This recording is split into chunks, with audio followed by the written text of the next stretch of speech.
merasa diserang. Hari ini, kita akan membahas 7 tanda yang menunjukkan bahwa Anda mungkin sedang menghadapi peperangan rohani. Mari kita perjelas, tidak semua masalah bersifat demonik dan tidak ada setan di balik setiap masalah. Namun, sebagai orang Kristen, kita hidup di dunia rohani yang ada sebelum dunia fisik dan nyata. Seringkali, akar dari pergumulan kita terletak di alam rohani. Terlalu sering kita sibuk melawan gejala seperti membersihkan sarang laba-laba, padahal kita seharusnya mengatasi sumbernya, yaitu laba-laba itu sendiri. Alkitab mengingatkan kita bahwa perjuangan kita bukan melawan darah dan daging, melainkan melawan kuasa-kuasa, pemerintah-pemerintah, dan roh-roh di alam rohani. Musuh kita, setan, digambarkan dalam Alkitab sebagai ular, kalajengking, naga, dan bahkan sebagai python. Kita melihat ini dalam kisah Rasul Paulus, saat ia bertemu dengan seorang wanita yang dirasuki oleh roh ramalan atau dalam bahasa aslinya, roh python. Untuk memahami taktik musuh, Anda perlu tahu bagaimana python beroperasi. Berbeda dengan ular lain yang membunuh dengan racun, python membunuh dengan mencekik napas mangsanya, mengencangkan cengkeramannya hingga udara terakhir habis. Dalam kitab suci, napas melambangkan Roh Kudus dan kehidupan itu sendiri. Berikut adalah 7 tanda. Diambil dari buku The Spirit of Python, karya Jentezen Franklin, yang menunjukkan bahwa Anda mungkin sedang berada di bawah serangan rohani, beserta langkah-langkah praktis untuk melawan balik. Kehilangan rasa lapar akan Tuhan. Musuh ingin memadamkan gairah Anda untuk Tuhan. Meskipun kurangnya semangat kadang-kadang berasal dari daging atau gangguan duniawi, seringkali ini adalah serangan rohani yang bertujuan untuk mendinginkan api Anda bagi Yesus. Jika Anda merasa acuh tak acuh terhadap Tuhan, ini bisa jadi tanda kelelahan fisik yang konstan. Peperangan rohani dapat menyebabkan kelelahan fisik yang ekstrem. Bahkan jika Anda sehat, makan dengan baik, dan cukup tidur. Jika Anda merasa lelah tanpa alasan yang jelas meskipun menjalani gaya hidup sehat, ini mungkin mengindikasikan pertempuran rohani.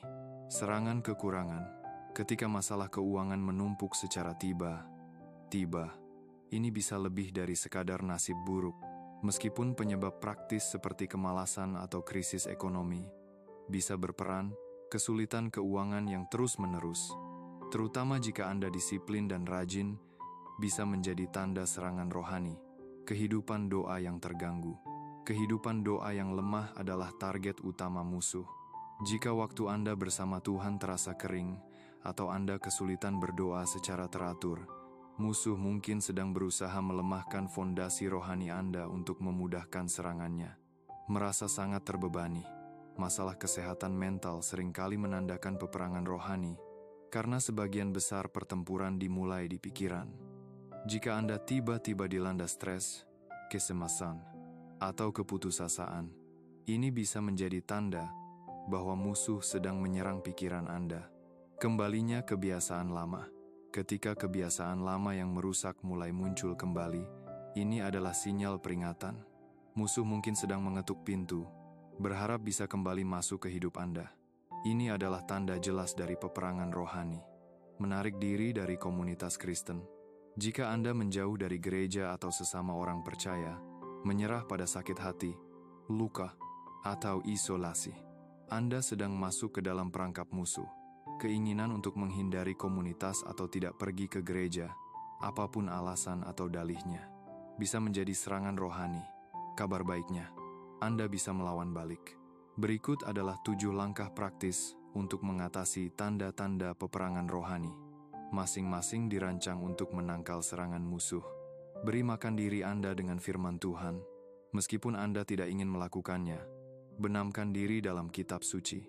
Bacalah, dengarkan, hafalkan, dan biarkan itu mengisi hati Anda.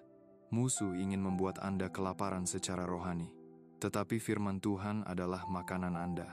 Paksa diri Anda untuk memakannya guna melawan kelaparan rohani. Utamakan Sabat seminggu sekali. Istirahat bukanlah ritual, melainkan ritme. Yesus adalah istirahat kita dari usaha mendapatkan keselamatan melalui perbuatan baik. tetapi Tuhan memerintahkan kita untuk beristirahat. Banyak orang lelah karena mengabaikan prinsip ini. Beristirahatlah di dalam Tuhan, bukan jauh darinya. Dengan mendedikasikan 1 hari dalam seminggu untuk keluarga, kegiatan yang menyegarkan, Tuhan, tanpa melakukan pekerjaan rutin Anda. Jaga Tuhan sebagai prioritas dalam keuangan Anda. Saat keuangan Anda diserang, jangan menyingkirkan Tuhan. Hormati Dia dengan hasil pertama dari pendapatan Anda, baik itu 10% atau jumlah lain. Alkitab memerintahkan kita untuk mencari kerajaan Tuhan terlebih dahulu. Percayalah bahwa 90% yang diberkati Tuhan lebih baik daripada 100% tanpa berkat-Nya. Memberi bukan kewajiban, melainkan hak istimewa untuk bermitra dengan-Nya. Utamakan doa. Atur ulang kehidupan doa Anda dengan mengubah tempat dan cara Anda berdoa. Tambahkan puasa untuk memperdalam hubungan Anda dengan Tuhan. Berkomitmen untuk berdoa setiap hari, baik itu 10 menit atau 1 jam. Berjalan, berlutut, atau hanya berbicara dengan Tuhan. Tetapi jadikan doa sebagai prioritas yang tidak bisa ditawar. Beralih dari terbebani ke melimpah. Pikiran Anda seperti spons. Apa yang Anda serap menentukan apa yang keluar. Jika stres dan keputusasaan mendominasi, periksa apa yang Anda masukkan ke dalam pikiran Anda. Isi dengan firman Tuhan, buku-buku yang menginspirasi, podcast, atau video. Dengarkan audiobook yang dipenuhi roh saat bepergian atau beristirahat. Pilih sumber daya seperti Build Fire, Host the Holy Ghost, atau buku lain yang berbasis kitab suci untuk membanjiri pikiran Anda dengan kebenaran Tuhan. Perkuat kebiasaan suci Anda. Ketika kebiasaan lama mencoba kembali, lipat gandakan usaha Anda pada kebiasaan suci yang telah Anda bangun untuk menghormati Tuhan. Kehidupan Kristen bukan tentang momen euforia, melainkan tentang kebiasaan konsisten yang membentuk siapa Anda. Kemenangan datang dari kesetiaan sehari-hari dalam perjalanan Anda bersama Kristus, terlibat dengan komunitas Kristen. Jangan lewatkan gereja atau mengisolasi diri selama peperangan rohani. Sendirian, Anda rentan, bersama orang percaya lain, Anda tak terhentikan. Tali 3 helai tidak mudah putus. Tetaplah terhubung dengan gereja lokal Anda, dan bersandarlah pada kekuatan komunitas untuk menang. Jika Anda mengenali tanda-tanda ini dalam hidup Anda, kuatkan hati Anda memiliki alat untuk melawan. Anda mungkin tidak bisa menerapkan semua 7 langkah sekaligus, tetapi mulailah dengan yang paling resonan bagi Anda. Apakah Anda sedang diserang secara rohani? Di bidang mana Anda paling merasakannya? Alat mana dari 7 ini yang akan Anda praktikkan hari ini? Bagikan pemikiran Anda di kolom komentar di bawah. Terima kasih telah mendengarkan, dan jangan lupa untuk menyukai, berlangganan, dan membagikan pesan ini kepada orang lain. Lihat sumber daya di bawah ini untuk memperdalam perjalanan rohani Anda bersama Kristus. Tetaplah kuat, terus berjuang, dan ketahuilah bahwa kemenangan adalah milik Anda dalam nama Yesus.